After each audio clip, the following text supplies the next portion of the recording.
ఇంత పెద్ద వ్యవస్థ, ఇంతమంది డాక్టర్లు, సెక్యూరిటీ, అయినా ఏం లాభం? ఓ నిండు జీవితం కామాంధుడి చేతిలో బలైపోయింది. అత్యంత దారుణాతి దారుణంగా శరీరానికి తూట్లు పడ్డాయి. దీనిపై భారతదేశం భగ్గుమంది అంటోంది కూడా. ఇంకా ఆందోళనలు కొనసాగుతున్నాయి.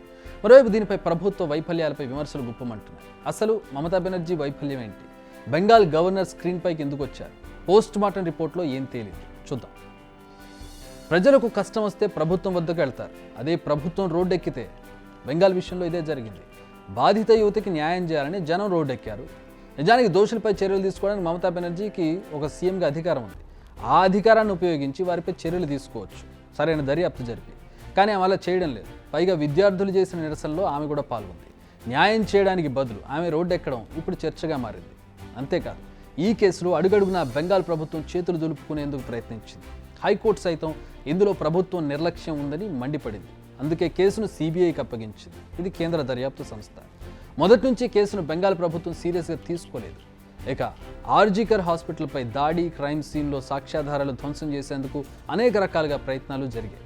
ఇలా అన్ని కోణాల్లో మమతా ప్రభుత్వం వైఫల్యం అయిందని, అందుకే ఆమె రాజీనామా చేయాలని బెంగాల్ ప్రజలు పెద్ద ఎత్తున మండిపడుతున్నారు. చివరకు నిర్భయ తల్లి కూడా మమతా బెనర్జీ తప్పిదాలు ఉన్నాయని, ఆమె రాజీనామా చేయాలని గట్టిగానే ఫైర్ అయ్యారు. ఇప్పటికే ఈ ఘటనపై న్యాయం జరగాలని అనేక మంది కేంద్ర ప్రభుత్వానికి లేఖలు రాస్తున్నారు. అందులో భాగంగా మాజీ క్రికెటర్, ఆమ్ ఆద్మీ పార్టీ రాజ్యసభ సభ్యుడు హర్భజన్ సింగ్ గవర్నర్కు బహిరంగ లేఖ రాశారు. ఈ కేసు విషయంలో ఏం చర్యలు తీసుకున్నారని సోషల్ మీడియా ట్విట్టర్ వేదికగా ప్రశ్నించారు. దీనిపై స్పందించారు గవర్నర్ సివి ఆనంద్ బోస్. మహిళల భద్రత, గౌరవం విషయంలో రాజీ పడే ప్రసక్తే లేదని గవర్నర్ అన్నారు. నేరస్తులకు చట్టపరంగా పూర్తి శిక్ష విధించి కఠినంగా శిక్షిస్తామని చెప్పారు. ఇలాంటి విషాదాలు మళ్లీ జరగకుండా చర్యలు తీసుకుంటామన్నారు. ఈ వెంటనే రాష్ట్రంలోని వివిధ సంఘాల ప్రతినిధులతో అత్యవసర సమావేశాన్ని ఏర్పాటు చేశారు.